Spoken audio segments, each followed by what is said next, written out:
Hello friends, നമസ്കാരം. പുതിയൊരു വീഡിയോയിലേക്ക് സ്വാഗതം. കോവയ്ക്ക ഉപയോഗിച്ച് ചോറിൻ്റെ കൂടെയും ചപ്പാത്തിയുടെ കൂടെയൊക്കെ കഴിക്കാൻ പറ്റിയ നല്ലൊരു റെസിപ്പി തയ്യാറാക്കാം. വെൽക്കം ടു മൈ ചാനൽ വിപിയാൻഡച്ചുഹോം. വീഡിയോയിലേക്ക് കിടക്കാം. 1/2 കിലോ കോവയ്ക്കയാണ് നീളത്തിലരിഞ്ഞത് ഞാനിവിടെ എടുത്തിട്ടുള്ളത്. അതൊരു പാനിലേക്ക് ഇട്ട് കൊടുക്കുക. കോവയ്ക്ക വേകാനായിട്ട് നമുക്ക് മഞ്ഞൾപ്പൊടി 1/4 ടീസ്പൂണും ഉപ്പ് 1/2 ടീസ്പൂണും ചേർത്ത് കൊടുത്ത് അതിലേക്ക് ഒരു 100 ml ഒരു ചെറിയ കപ്പ് വെള്ളവും കൂടി ഒഴിച്ച് നല്ലതുപോലെ മിക്സ് ചെയ്ത് ഒരു അടപ്പ് വെച്ച് അടച്ച് കോവയ്ക്ക വേവിക്കാൻ വെക്കണം. ഒരു 5 to 6 മിനിറ്റ് വെച്ചാൽ മതിയാവും കോവയ്ക്ക വേവാനായിട്ട്.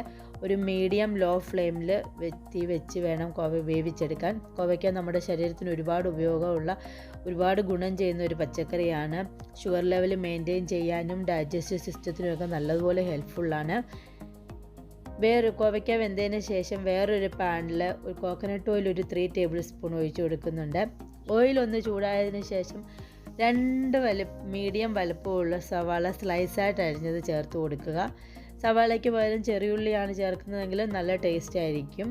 ഞാനിപ്പോൾ ഇവിടെ സവാളയാണ് എടുത്തിട്ടുള്ളത്. സവാള ഒന്ന് ചെറുതായിട്ട് വാടിയതിന് ശേഷം ഇഞ്ചി ചതച്ചത് 1/2 ടേബിൾ സ്പൂണും വെളുത്തുള്ളി ചതച്ചത് 1/2 ടേബിൾ സ്പൂണും ചേർത്ത് കൊടുത്ത് ഒന്ന് വഴറ്റിയെടുക്കുക. അതിൻ്റെ ഒരു പച്ച ടേസ്റ്റ് മാറി വരുന്നിടം വരെ വരട്ടിയാൽ മതിയാകും. ഇതിലേക്ക് പിന്നെ വേണ്ടത് തേങ്ങാക്കൊത്ത് 2 ടേബിൾ സ്പൂണാണ്. അത് തേങ്ങാക്കൊത്ത് ഒന്ന് ഇളക്കി യോജിപ്പിച്ചെടുക്കണം. ഒരു തണ്ട് കറിവേപ്പിലയും കൂടെ ചേർത്ത് കൊടുക്കുക. സവാളയും തേങ്ങാക്കൊത്തും എല്ലാം ഒരു ഗോൾഡൻ കളർ ആവുന്നിടം വരെ വഴറ്റിയാൽ മതിയാവും. ബ്രൗൺ നിറമാവേണ്ട ആവശ്യമില്ല. തീ ഒരു ലോ ഫ്ലെയിമിലേക്ക് മാറ്റിയതിന് ശേഷം പൊടികൾ ചേർത്ത് കൊടുക്കാം. മഞ്ഞൾപ്പൊടി 1/2 ടീസ്പൂൺ ചേർത്ത് കൊടുക്കണം. മുളക് പൊടി എരിവിനനുസരിച്ച് ചേർത്ത് കൊടുക്കുക. കാശ്മീരി മുളക് പൊടി ഞാനിപ്പോൾ 1 ടേബിൾ സ്പൂണാണ് ചേർക്കുന്നത്. മല്ലിപ്പൊടി 1.5 ടേബിൾ സ്പൂൺ ചേർക്കണം. ഗരം മസാല 1/2 ടീസ്പൂണും ജീരകം പൊടി 1/2 ടീസ്പൂണും ചേർത്ത് കൊടുത്ത് പൊടികളുടെ ആ പച്ച ടേസ്റ്റ് മാറുന്നിടം വരെ നല്ലതുപോലെ ഇളക്കി യോജിപ്പിച്ചെടുക്കുക. ഉപ്പ് ആവശ്യത്തിന് ചേർത്താൽ മതിയാവും. 1/2 സ്പൂൺ ഉപ്പ് മതി. കോവയ്ക്ക ഉപ്പിട്ടാണ് വേവിച്ചിരിക്കുന്നത്, അതുകൊണ്ട് ഇതിൽ 1/2 സ്പൂൺ ഉപ്പ് ചേർത്ത് കൊടുത്താൽ മതി. എല്ലാം നല്ലതുപോലെ വഴറ്റിയതിന് ശേഷം വേവിച്ച് വെച്ചിരിക്കുന്ന കോവയ്ക്ക ഇട്ട് കൊടുക്കുക.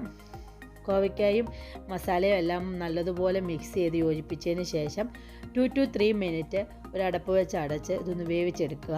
മസാലയെല്ലാം കോവയ്ക്കയിലേക്ക് നല്ലതുപോലെ പിടിക്കാൻ വേണ്ടിയാണ് വേവിക്കാൻ വെക്കുന്നത്. നല്ലതുപോലെ മസാലയെല്ലാം കോവയ്ക്കയിലേക്ക് പിടിച്ചിട്ടുണ്ട്. ഇതൊരു 2 മിനിറ്റ് കൂടെ ഇതുപോലെ ഇളക്കി കൊടുത്ത് വേവിച്ചെടുക്കണം. ചോറിൻ്റെ കൂടെയും ചപ്പാത്തിയുടെ കൂടെയൊക്കെ കഴിക്കാൻ പറ്റിയ നല്ലൊരു സൈഡ് ഡിഷാണ്. പെട്ടെന്ന് തയ്യാറാക്കി എടുക്കാൻ പറ്റും. Thank you for watching my video. എല്ലാവരും ഉണ്ടാക്കി നോക്കുക. ബൈ.